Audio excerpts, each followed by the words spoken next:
ప్రైజ్లాడండి. ఈరోజు లేఖన స్వరము సత్యమనే దట్టి చదువుకుందామండి. ఎఫ్ఎస్సి పత్రిక 6వ అధ్యాయము 11వ వచనం ధ్యానం చేసుకుందామండి. మీరు అపవాది తంత్రములను ఎదిరించుటకు శక్తివంతులగినట్లు దేవుడిచ్చు సర్వాంగ కవచమును ధరించుకునుడి. గమనిద్దామండి వచనాన్ని. సృష్టిలో మానవులుగా చేసిన మనల్ని దేవుడు ఏం చెప్తూ ఉన్నారంటే సర్వాంగ కవచములను ఇస్తున్నారండి. అవి ఎందుకండి?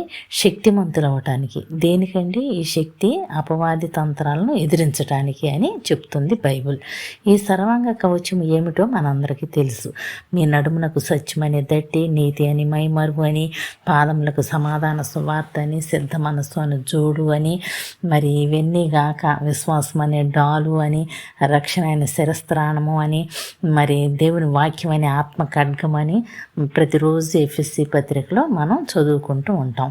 మరి పరిశుద్ధ గ్రంథంలో వ్రాయించి పెట్టిన యేసయ్య మాటలను తృణీకరిస్తే అపవాది గెలుస్తాడు, మనం ఓడిపోతాము.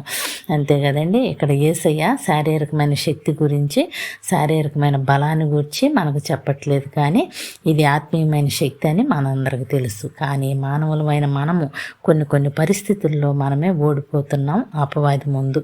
ఎందుకనే ప్రశ్న వేసుకుంటే, మనం యుద్ధ భూమిలో సైనికుడు అన్ని ఆయుధాలతో సిద్ధపడినట్లు ఈ లోకపు యుద్ధ భూమిలో మనం కూడా ఆత్మీయమైన యుద్ధోపకరణాలను యేసయ్య మనకిస్తే ఇవి సరిగా ఉపయోగించడం చేతగాక మనకి వాటికి సరి అయిన పదును లేక మనం అపవాది చేతులు ఓడిపోతూ ఉన్నాము అని ముందు మనం గుర్తిద్దామండి. మరి ఈ వచ్చిన ప్రకారం ఈ యుద్ధోపకరణాలను చదువుకుని ఊరుకోకుండా నిదానంగా ఒక్కొక్కటి ధ్యానించుకుని ధరించుకుని అపవాదిని ఎదిరించి యేసయ్య చెప్పినట్లు శక్తి పొందుకుందామండి.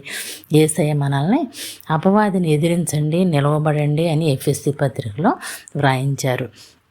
అందుచేతన మీరు ఆపద్ధనమందు వారిని ఎదిరించుటయు సమస్తమును నెరవేర్చిన వారై నిలవబడుటకు శక్తివంతులగినట్లు దేవుడిచ్చు సర్వాంగ కవచమును ధరించుకునుడి. ఇన్ని ఆయుధాలు మనకిచ్చి సర్వాంగ కవచములు అని అనట్లేదండి యేసయ్య. ఇదంతా ఒకటిగా చేసి సర్వాంగ కవచము అంటున్నారంటే ఏది లోపించినా, ఏది ధరించుకోకపోయినా, దేనికి పొదును లేకపోయినా మనం ఓడిపోయే వారంగానే ఉంటామని గుర్తించే వారంగా ఉందామండి. మరి ఈ ఆయుధాలలో మీ నడుమునకు సత్యం అనే దట్టి అనే ఆయుధాన్ని గురించి ముందు పరిశీలన చేసుకుందామండి. మరి యేసయ్య ఏమన్నారంటే నేనే సత్యమును అన్నారు. సత్యము అనగా క్రీస్తు, అనగా క్రీస్తును మనం ఒక దట్టిగా చుట్టుకోవాలి అని చెప్తుంది బైబిల్. ఈ సత్యము మనకు రక్షణగా, దుర్గముగా, జీవముగా, శక్తివంతుడిగా, జయమిచ్చేవాడిగా ఉన్నారండి. గొప్ప సత్యముతో మరి మనశ్శాంతితో పాప బంధకాల నుండి, దాసత్వం నుండి విమోచించేవాడుగా కనబడుతున్నారండి. అంతేగాక క్రీస్తు ప్రభుల వారు న్యాయాధిపతిగా, శాసనకర్తగా, రాజుగా ఉంటున్నారు. ఆయనే నీతి సమాధానాల కర్త అయిన దేవుడిగా మనకి కనిపిస్తూ ఉంటారు.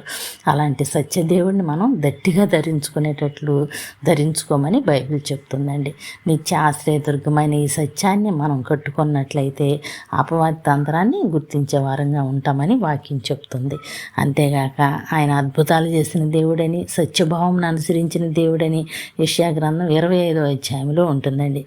చదువుకుందాం. మొదటి వచనం, నీవు అద్భుతములు చేసేటివి, సత్య స్వభావమును అనుసరించి నీవు పూర్వకాలము చేసిన నీ ఆలోచనలు నెరవేర్చేటివి అని వ్రాయబడిన ప్రకారము ఆయన ఆలోచనలు నెరవేర్చే దేవుడుగా, ఆయన స్వభావము సత్యమైనదిగా మరి బైబిల్ చెప్తూ ఉందండి.